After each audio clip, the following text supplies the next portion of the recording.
Explain to me Chris Paul at 9th. Because I with Ox, he's not a Chris Paul guy. He had him at 8th. With Ron, he hates Chris Paul. He had him at 10th. So I'm gonna leave them to their own devices. Explain to me how Chris Paul is at 9th, please. I'll explain to you. I'll absolutely explain to you how Chris Paul is 9th when you explain to me why Isaiah Thomas is not a top 10 point guard all time. I mean, you watched the episode. I did explain it yesterday. Well, you got some. I mean, I explained it yesterday. I mean, the reason it was all so okay. So sure. So the guys that I had, the guys that I had ahead of Chris Paul, Magic, Curry, Isaiah, Stockton, Oscar, J. Kidd, Steve Nash, Gary Payton. Those are the 8 guys that I had. Gary Payton. Yeah. No, you had Magic, Steph, Isaiah Thomas, Jerry West, John Stockton, Oscar Robertson, Jason Kidd, Steve Nash, and then Chris Paul. Sure. So those guys I had ahead of Chris Paul. One of the things that always bothered me about Chris Paul never was his game. It was his durability. His game never really bothered me. Real talk. Yes. Anyway, like I was saying, Marz, his durability is what bothered me with him, because we couldn't count on him late in the season, because whether it was a broken hand, whether it was a hamstring, something like that always tripped us up when it came to him. Now, when I think about other great players, I could count on them, and I could count on them to be awesome. Jerry West, I think Jerry West has the most 30, 40, 50-point games in the NBA Finals in NBA history. So I think he's got that. John Stockton, I mean, he played 20 years and was able to go deep into the playoffs, and injuries were never really an issue with him. The durability issue with Chris Paul was the main thing for me more than anything. It wasn't his game. I couldn't count on him late in the season. He played more games than half the list. But he played more games than half the list. He was involved in more games than half the list. But then he would get hurt. Like against, I believe it was against the Warriors, he broke his hand. When he played against the Warriors, he had the hamstring issue. When I want to say in 19, I think he got hurt in 19 also. Yeah, not in 19. I'm sorry. In 21, I'm surprised they actually went to the championship in 21. He had that shoulder injury. He was awful in that Lakers series, by the way. I'm not buying the whole lot. Yeah, he couldn't lift his arm. Yeah, he couldn't even lift his hand. He couldn't lift his arm in that Lakers series. The durability with him and the effectiveness. It wasn't his game. It was never his game. It was just the durability with him and not being able to count on him when it mattered. But he was good in 21. That same point though, like that one series, sure, but he was utterly dominant in the Nuggets series the next week, 25 and 10 on like crazy efficiency, and then the very next series. The Nuggets?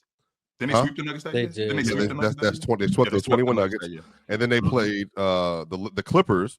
He had a really good series versus the Clippers, 24-9, and then he went to the finals. I would say had a really good finals, 22-8. And he shot. Well, he got the door shut on him after them first 2 games. Like, yeah, but he got slowed down. But he went to the finals and he like carried him. He played 149 playoff games. He did not carry them. Swipe. Yeah, I'm gonna see. No. We're gonna stay here. Hold on, time out. Okay, cool. I'm saying Devin Booker had some on and off games in that Bucks series. Can we agree? As did Chris Paul. I agree. I'm saying both. I was gonna go both of them. I think both of them had some games where they went over the top, and I think they had some games where they stunk. I think that's a fair thing to say about Chris Paul. Yeah. But we also have on the ledger the Chris Paul 14-15 year when he went toe-to-toe with Tim Duncan. And I think we all remember that series very well. Like, he was playing out of his mind down the stretch of that series. And when Chris Paul was healthy, he was an elite playoff player every single year that he had. And I think if you play in 149 playoff games, and I mean, chill, his overall numbers, like, and this is including like down years, and then maybe I don't know how much last time he was in the playoffs, he was pretty mid, but he's old now at this point. But 20 points, 5 rebounds, 8 assists, shooting 48% from the field, 37 from 3, like an 85% from the line in your playoff career. I mean, but again, and I'm not going to argue that point because the first thing that I said was I don't question his game. His game was never my question. I always thought that Chris Paul was a fantastic player. His pull-up jump shot going right, his pull-up jump shot going left, his ability to get into the teeth of the defense and find guys, no doubt about that. I think he was great. But when I think about Magic, I think Magic was better. Magic was better as a playmaker. Magic was better as a distributor. Magic was better in transition. I think Magic was a better passer. I think about Steph Curry. I think that goes without saying. Steph Curry completely changed what the dynamic of the league guard of what the league guard is. Isaiah Thomas, I think Isaiah Thomas was tougher. I think Isaiah was better in the playoffs, not just as a bucket getter, because I think Chris Paul was better as a bucket getter in terms of scoring, but I think Isaiah Thomas was more durable. Not only was he more durable, I think that he impacted the game more than Chris Paul did in the playoffs, which would explain why they won. John Stockton, I just think why they won. Yes, why they won. But he was on the best team in the league on both of those teams. Though. Okay, but to be fair, and the reason they didn't win in '88 is because he got hurt. But they went to the Chris Paul argument. That's the Chris Paul argument. But he didn't get hurt. But he didn't get hurt nearly as much. But he did win. I think Chris Paul's injuries are overblown. There's like 3 postseasons where you could say an injury. And in those 3 postseasons, he played 20 years, like 3 postseasons. Like, come on. But even still, if the injuries aren't attacks, then that's even worse. No, I'm not saying injuries aren't attacks. I'm saying Chris Paul has played. We're approaching what year 18, 19. There's like 3 postseasons. There's like 3 postseasons where you can say injuries derailed it. 2015, 2016, and 2018. 15, 16, and 18. Those are the years where injuries affected him in the postseason. And I agree with you. Every other postseason, no. So like I'm like 3 postseasons going to get him down to 9. Yes. Wait, what years did you say, Marz? May I? 15, 16, and 18. Yeah, but even with injuries, like Chris Paul, like if you're looking at these individual seasons, like he still had really good playoff runs leading up to these injuries. So when he was healthy, chill, he was still an elite player. Like, and I think, but to Marz's point, I'm really trying to figure out like where the injury ones are coming into, because like all of his runs minus his last one, because he also got hurt. To be fair, chill, he was 37 years old, had a hamstring injury in the Denver series. All those outside of every series like that, he has like had some really, really, really, truly elite runs and played very good basketball. And then there's also chill, and you're a defense guy. Well, actually, this gets to the crux of my question. This is actually a legit question, and I don't want to start arguments either, chill, but do you think that we're having a discussion about this, which is an argument? Yeah. Do you think Chris Paul at his apex was a worse defender than John Stockton at his apex? Because I know that's also important to you in this discussion. I think John Stockton was a better defender than him. Yes, I do. Now, that's where it's tough though. That's where it's tough though, chill, because I think Chris Paul, and please everybody up here, like if you have a different opinion, please share. I would make an argument that Chris Paul, when he was at his apex, was one of the 3 best point guard defenders in the sport. And like I'm in the league at the time. Yeah. I'm trying to include like who else was in there, but like I can't say that. I can say the same thing about John Stockton. But I think Chris Paul was a legitimate stopper though. Like he was like an actual, like not just a team defender. Chris Paul himself was a stopper. But to be fair, he fell off a cliff. He went from elite to sucks. Like once he got older, because athleticism, I think Dwayne. Not like, I mean, it was, but I think that is because of the injuries and stuff. He wasn't as consistent. Go ahead. What's this? Yeah, they have. Are we going to talk about that? I want to get into that. I want to get into it. What is that? Chris Webber at 90 is a. Chris Webber at 90 is agreed. Where's Jokic? What is this? What is that? I want to Bleacher Report stop 100. Bleacher Report top 100. Bleacher Report top 100. Y'all relax. We are going to get there. I have that. Marz, you and I were having a conversation, Marz. I want to get back to what you said. Trash ass. The injuries. Why is it bad? We'll get into it, Swiper. Go ahead, Joe. So Marz, as you were saying, like the 20 years that he played, only 3 years that he was hurt. Okay, so the 3 years that he was hurt, the 23 he got hurt as well, but he was past his prime. 100%. He was past his prime, but the 3 years that he got hurt. Okay, so that's like 20% of his career. But with that being said, what's the window in terms of winning an NBA championship? Because you know how I feel about winning. I think winning is up there. I don't think it's the end all be all, but I do think that it matters. And with those 3 years that he was hurt. No. 3 separate eras. I think the it depends. Yeah, era. I mean, Chris Paul's wins are like Chris Paul was good enough to be a championship player from like year to 2022, like until like 22. But in terms of the teams 100%. he had, what teams he was on that were good enough to win a championship. And one of the main reasons why they lost was because that's it. The Rockets and one of the main reasons why they lost was because of that. Sure, Like, I can agree with that. And, sure. And that's where I'm at with Chris Paul. Now, when I get back to the list, okay, so John Stockton, I just think that John Stockton was better. I think that in terms of a ball handler, in terms of IQ, in terms of his ability to get downhill, not just we've done it before. So we're gonna leave that one. Yes, in terms of a ball handler, off the ball on defense, I think John Stockton is one of the best defenders ever. Not one of the best point guard defenders ever. I think he's one of the best defenders ever off the basketball. Just as a guy who digs into the paint, a guy who gets in the passing lanes, I think he's one of the best. As an on-ball defender, I think John Stockton was still great. I think that he took advantage of his size, his ability to navigate screens, especially when it comes to big guys in the paint. I think he was awesome getting around those screens. I think he was great playing defense without fouling. Oscar Robertson revolutionized the point guard position at the big guard spot. I think I had Jerry West ahead of him. Jerry West, how good he was. I think his game in the playoffs just enhanced everything else that he was. As good as he was in the regular season, his game in the playoffs, he just kept. I don't think Jerry West is an argument though. Same thing that happened with Toronto is the same thing that happened with Jerry West. But can I say that Chris Paul is a better playoff player than John Stockton? Especially like scoring, like Chris Paul is a much better scorer.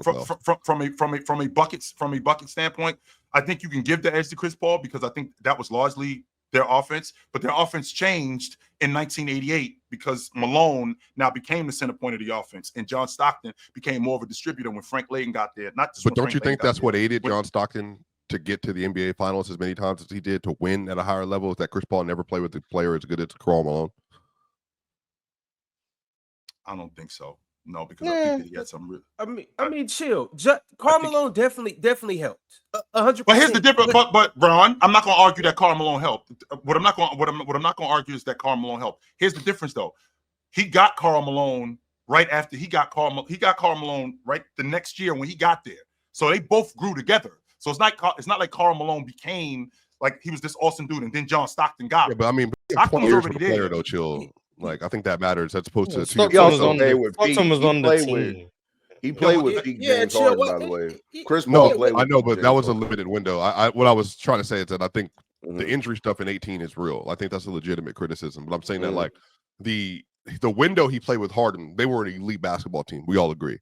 But I think if he would have got 15 more years to play with like James Harden or whoever, I think there have been opportunities for them to win. Like, for instance, y'all, 14-15 James Harden and Chris Paul versus that Warriors team. Right. I think there's an argument that that's a different series. That's a different outcome in the playoff. I think the issue is that Chris Paul, those Blake. Now, if we want to blame something, remember those Blake Griffin, DeAndre Jordan team, not only were they limited in the playoff, Blake had a lot of issues in the playoffs. Blake was getting hurt. Blake struck. That gets compounded with Chris Paul getting hurt. Yeah, Chris Paul getting hurt in 15 with a hamstring, 16 the broken hands. Yes. I'm with you. Now, my humble opinion, I don't think those Clippers teams had a chance to beat the Warriors anyway. So I'm not going to say that would cost them a championship, but it cost them the opportunity to see if they could have a championship. So I agree. My pushback. I know before you sent me the list, I knew you was going to have Stockton high. So I'm not pushing back against Stockton. I'm not pushing back against Jerry West. I'm not pushing back against Steph or Magic. My issue is Steve Nash, Jason Kidd, and Isaiah Thomas.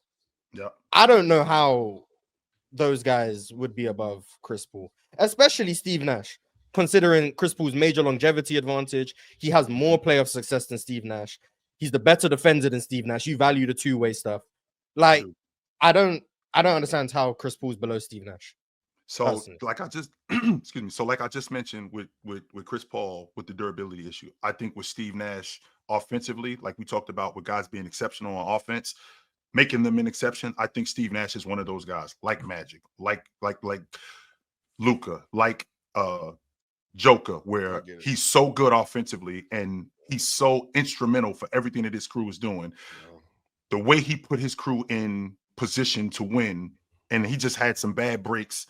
Kind of like Chris Paul. Yeah, kind of like Chris Paul. I'm not going to argue that point. Kind of like Chris Paul, but he was there. And the efficiency and how much more efficient he was in order to help his team get deep into the playoffs with the limited amount of stuff that he had. I mean, don't get me wrong. He did have Dirk, but I mean, I can't discount how awesome he was without having a Marz Stoudemire. I mean, that's a big deal to take your team to the Western Conference Championship with one of the best big men in the game. And now he's not there. I lose him for the entire season, and I'm still ridiculously they efficient. Still had a squad though, like. And we don't got to get into the whole Steve Nash thing. They still had Ron, squad. You not having Steve Nash on the list was just as disgusting, by the way. I just want to put that out there. Because he's not on the list. Yeah, Ron didn't have Steve Nash in the top 10. He's not a top 10 point guard. But how are you such a Halley fan? And that doesn't make any. The correlation for me doesn't make any sense. It just doesn't make any sense for me. The thing about it is, like, when we do these top 10 lists, you got to understand the talent pool in the NBA is rich. With Chris Paul being 10. I don't think it's no knock. I mean, you guys keep saying like you're high on Chris Paul scoring. It's not like Chris Paul was a 26 point per game scorer or a 30 point per game scorer. I understand. Hold on right quick, Swipe. I understand he gave you passing at a high level. My thing is, and Ox says this all the time. Basketball's not fair. And Chris Paul got the short end of the stick. Those Hornets teams, they just were not good. First, second round exit teams at best. He actually made them better than really what they should have been. The Clippers teams, although they had a nice gimmick with the alley-oops and all of that, they weren't a championship team. A real nice gimmick. The Rockets teams, now I know you guys are very high on how good those teams were. Me and Ox kind of see eye to eye with this. I still don't think that was a championship level team. And yeah, they did have that one year where they pushed Golden State to 7, but realistically, how many championships do you guys really believe that Chris Paul and James Harden could have won? Now, even if you say one or two, I don't want to could have won the one. Okay, I don't want to get stuck on. I don't want to get stuck on that though. The point I'm trying to make is Chris Paul never really had an elite squad, and I think part of it too was, and I've said this before, Chris Paul. A part of it too was I think Chris Paul was actually kind of too good for his own good. Whereas people seen him as a number one, and I think he would have been the perfect number 2 next to another just elite player. That makes sense. That makes sense, man. That makes sense. Almost like Jalen Brunson. If he played next to number 32 for 20 years, like that. Exactly. Oh shit.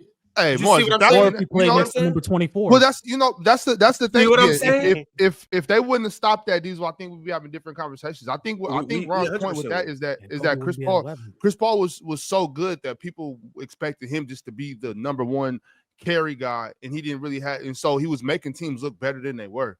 You know what I mean? Like if he was able to play with another guy, like Swipe, I know you love Blake, but Blake wasn't that to me in my eyes. Blake wasn't that. So it's like if you had the opportunity to play with some other players that were as good, or maybe somebody that might have been better than him, Dwight Howard. If it wouldn't have took so long for him to play with James Harden, you know what I'm saying? Like, and not if he doesn't get hurt, stuff like that. I think that would have done Chris Paul some good. Like if Chris Paul was just a little, I know it sounds crazy, but like maybe if he was just a little worse at basketball, he'd get put higher in lists because he would have been able to play with somebody.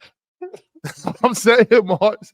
It sounds crazy, but I'm like, yes, it is crazy. He could have got some better teammates. Chris Paul's lower because he's better at basketball. That's just not adding up in my brain. Those Clippers teams were not as good as people think they were, and that's just because I agree. Trying to build a championship team around. But I do think that they were better. I do think that they were better than you guys give them credit for. They might not have been as good as some people think, but they definitely were better than we give them credit for.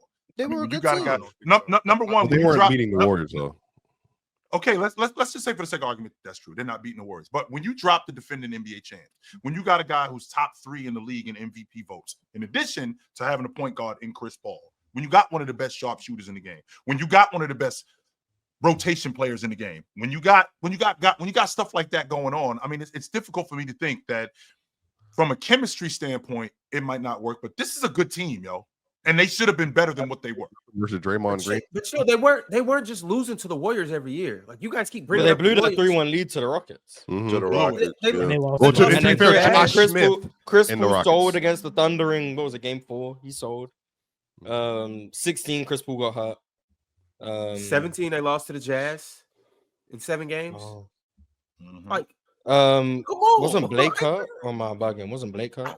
I'm not sure. I don't know. I'm just saying, like Chris Paul Blake, had. I'm pretty sure Blake was hurt against the Jazz, but I don't like. Shout out to Luke Mbamute, but like he was that starting 3 for like a few years. And like JJ Redick was great as a shooter, and Jamal Crawford was great off the bench. The issue is in the playoffs, those guys became mismatches. So it's like, oh, look, you have the best bench scorer, but then the playoffs come and it's like, oh, we're attacking him into oblivion. What do we do now? Oh, DeAndre Jordan, he's one of the best rim protectors in the league. Oh, he shoots 20% from the free throw line. What do we do now? Like, it was like, they have good players, but in the playoffs, those players weren't as good. And I think the Clippers were a really good team, but they were never that team. They were never the Spurs, the Thunder, and then the Warriors. They were never that team. They were like that tier 2 team. And I think you can win with a tier 2 team. It takes a lot of things going your way, and the Clippers never had those things go their way. But they were never a tier 1 team to me. That's just watching. But even Marz, even on top of that, for you to be a tier 2 team and win a championship, your star player has to be not only tier 1, but they have to have the ultimate carry ability. And with all due respect, that's not Chris true. Paul was just not. We just saw your guy get to a final, almost winning in 7 games. He's not a carryability guy. Yeah, let Ron tell it. Okay. Now, with that being said, it is a different NBA. In that NBA, so are we air taxing Chris Paul then? Whatever you want to say. I'm just saying, in that NBA, you needed it wasn't tier 2 teams like that or tier 3 teams that were going deep into the playoffs like that. Did any tier 2 teams win a championship in the 2010s? Dallas? Would they be considered a tier 2 team? No. Anybody that didn't watch the Mavericks that year? Yeah, that's what I'm asking. Like, was there a tier 2 team that won? If there is one, it would be them. No, well, because it was Mavericks. That, no. Mavericks, it would have been the Heat, Spurs, Warriors, Cleveland, Warriors, Raptors. Maybe the Raptors maybe tier 2 teams? Raptors are definitely not a tier 2 team. No, unless you say the Warriors are tier 1 by themselves, then you say everyone else is tier 2. Then I guess by technicality they're tier 2. Yeah, I mean, I think one of the greatest teams ever. I wouldn't penalize everybody else for not having that, but I would just consider the Warriors like tier S or something. I don't know, just something different. I mean, the worst team that won.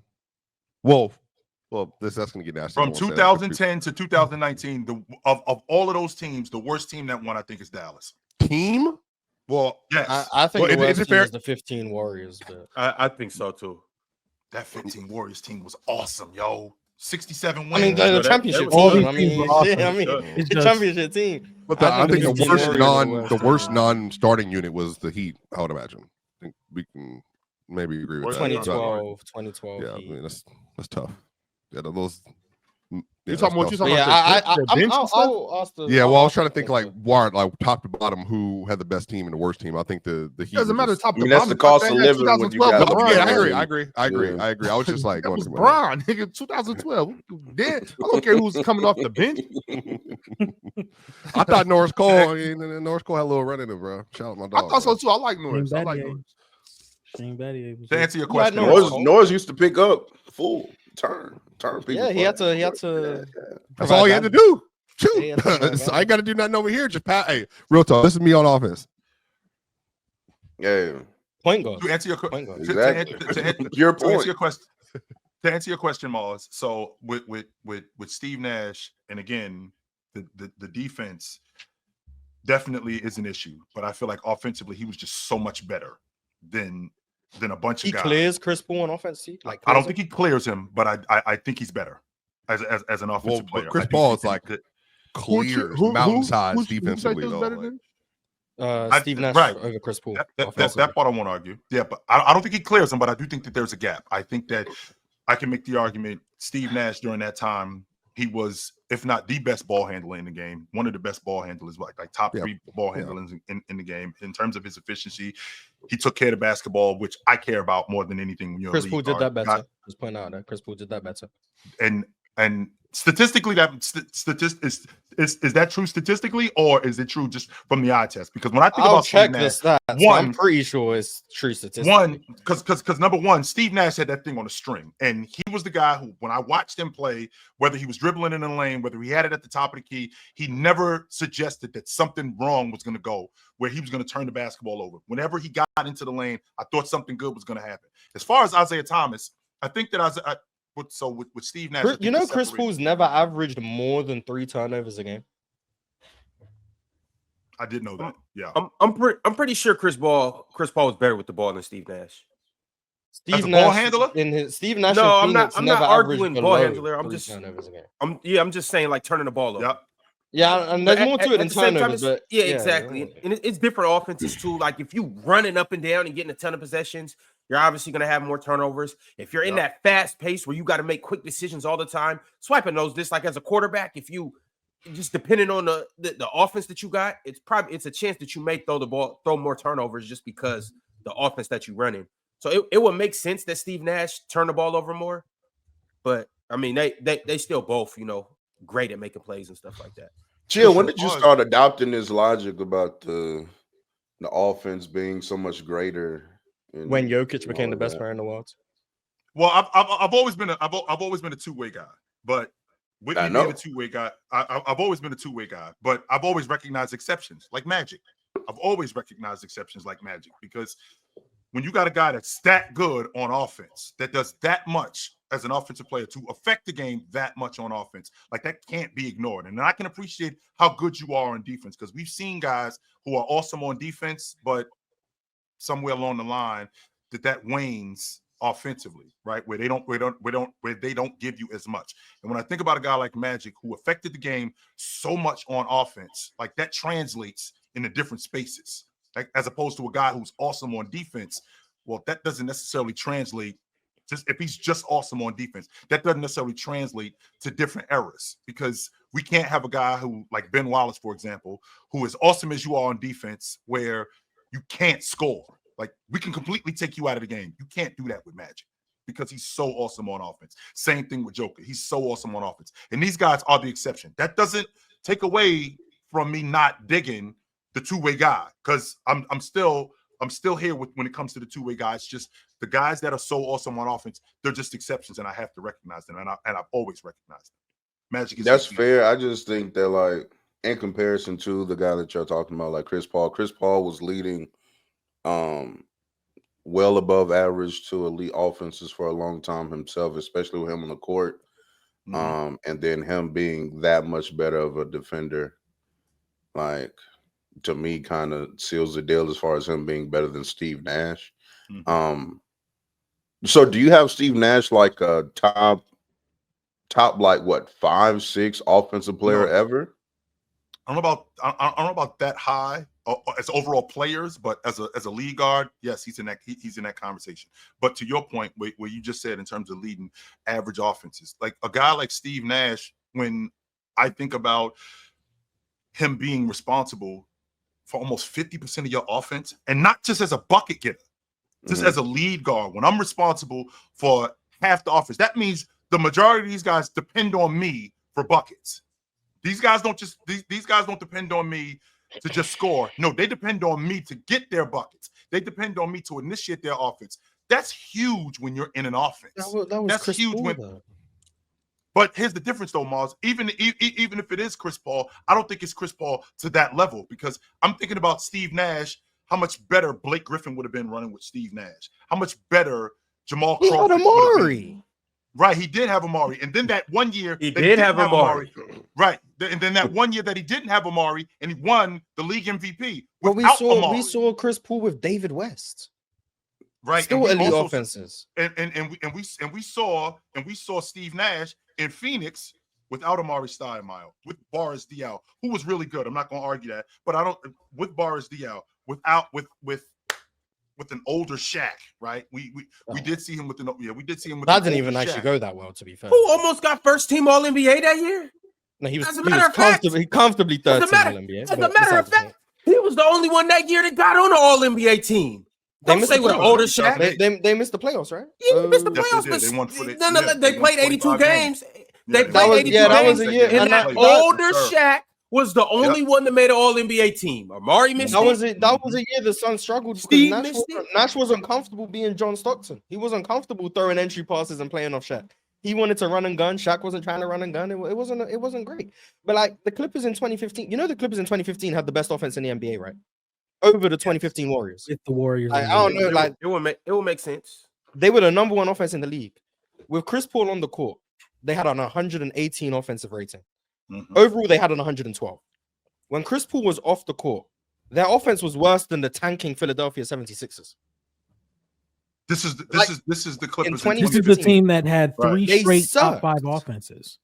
Like with Chris Paul on, like there was a direct correlation between Chris Paul's presence and elite offense, similar to Steve Nash. Now, I think Steve Nash is the better offensive player, but like Chris Paul was producing elite offenses year after year, regardless of personnel. Go back to New Orleans, go to the Clippers, and then you got Houston with James Harden. So you can say he was playing second fiddle, whatever the case. But that's consistent elite offenses. You go to Phoenix, more elite offenses, and Chris Paul's in the heart of it. And then he's one of the best point guard defenders we've ever seen. Meanwhile, Steve Nash is by far the worst defender on these lists. By far. Marz, but that drop longevity right gap, Chris Paul's been better for longer too than Steve Nash.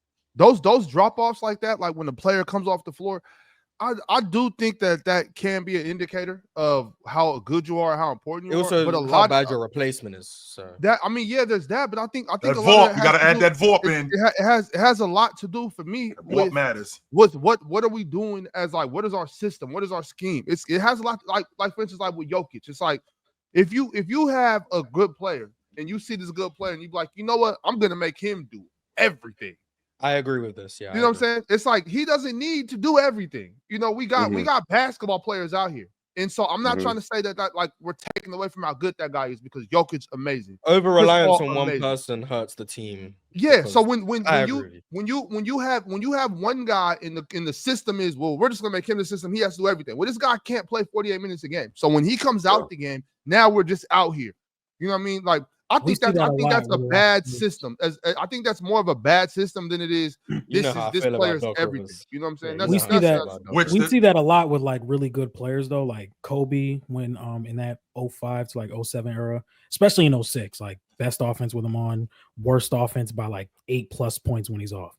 Jokic, Steph before they got Jimmy when he was on the floor, one of the better offenses in the league. When he was off the floor, one of the worst. Same could be said, but. And that does make a point, Ox, to where the Warriors rely way too much on Steph's off-ball creation to create for guys like Buddy Hield, Jonathan Kuminga, Moses Moody. Kobe was the facto with just the scorer in the half court, off-ball, post-play, driving to the rim that created shots for other players. Jokic, you can say the same thing. So especially with Nash and CP3, who are consistently creating in transition in the half court through pick and roll, through lob threats, kicking out to corners. So when you are like just really over relying on that stuff, I could definitely see where you're coming from. But that's the 8 seconds or less offense. It was built around Steve Nash. Like this doesn't work if you don't have Steve Nash on the floor. I mean, if I take Chris Paul off that Clipper offense, the New Orleans offense, that's completely different because I think from a talent standpoint, they weren't very good. And that's a young Chris Paul, by the way. That's not even Chris Paul in like year 7, year 8. But if you take Chris Paul off of that Clipper offense and you put not much less than, but if you put a less than like Rondo, if you put Rondo on that crew, how much of a drop off does that Clipper team look like if Rondo was on that crew? The distributor that he is, the defender that he is. You're going to lose some buckets. I'm not going to argue that point. Right, I won't argue that point. You're definitely going to lose. I'm not trying to disrespect Rondo. So. You're definitely going to lose some buckets, no doubt about that. But you don't really lose much as a distributor. I don't think. I don't think that you lose much as a defender. I think that you gain a lot as a rebounding lead guard, as opposed to with Steve Nash in that 8 seconds or less offense. We're running, and not only are we running, I'm responsible for getting everybody else involved. I'm responsible for matrix offense. I'm responsible for all of these guys' offense. And with me being responsible for all of these guys' offense, that's tough to do when I'm consistently having to worry about my offense too. And can you choose a name to replace Steve Nash with though? Like, because you bringing up Rondo for Chris Paul. Like, yes, we didn't have him on the list, but I mean, like, Rondo can push pace too. Yeah, that's what I'm saying. Like, you chose a very good guard to say, well, if you put Rondo on here, like, okay, so we put who for Steve Nash? You can't. I'm thinking about Darren Williams, air for air. Because of style, if you put Ray John over there, he cooks over there in Phoenix. Marz is guy Mark Price. I'm thinking about a guy that's similar to Steve Nash. They dominate the best offense in the league. I promise. I'm thinking about a guy similar to Steve Nash, like in terms of efficiency at that point. Because not as good a defender. I mean, Damian Lillard was pretty efficient as a guard. He wasn't a distributor that Steve Nash was, no doubt about that. I'm not sure that he could push pace like like Steve Nash could, and I don't think he can get everybody else involved in the game. Go with the Mark Price name. How do you think Mark Price is? Mark Price. I think Mark Price would have been fantastic in that 8 seconds or less offense. Yeah, I think he would. I think he would have been really good. But I think where the separation. I mean, I think you lose a little bit from an efficiency standpoint. And what I mean when I say from an efficiency standpoint, Mark Price could knock down the long ball. I'm not going to argue that. Mark Price could knock down stopping pop shots. I think Steve Nash was better at getting to the rim. And I think Steve Nash was a better playmaker and distributor overall. So I do think that you lose something. I think you lose something there. When I think about Chris Paul getting on that Clipper team, the fact that we lose scoring, we make up for it. The fact that we lose scoring at the lead guard spot, I feel like we make up for it where he could get those other guys more involved in the game. And I think that they would be more effective. Like I think Blake Griffin would be more effective with. I think Blake Griffin would be a little bit more effective because he would have to score more. And I think Rondo would put him in space to score more. So the space that Chris Paul was putting him in to score, I think Rondo would do that more as opposed to scoring. And I think he would make him more of a bucket getter. Are you arguing that the Clippers would have been better with Rondo?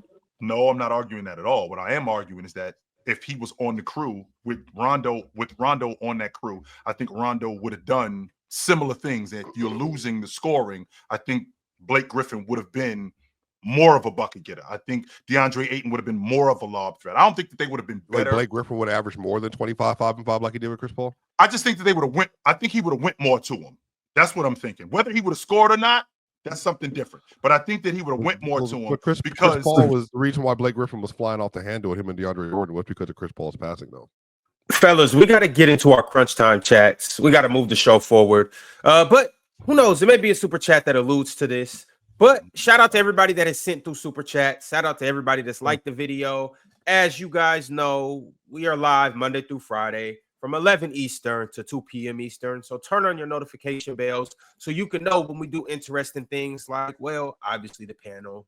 So you can know when we do interesting things like go live on playback to watch Ace Bailey versus Dylan Harper tonight, or when we go live on Wednesday on playback to watch the Suns versus the Wolves. Come on, Molly, watch minutes. I like so you can know when we do things like our Throwback Thursday series that will be starting next Thursday. We will be going back and maybe watching old school Chris Paul games. We may be going back and watching old school Steve Nash games. We might be going back and watching old school John Stockton games. You just never know what's going to pop up on Throwback Thursday. But once again, make sure you turn on your notification bells so you can know when we do everything.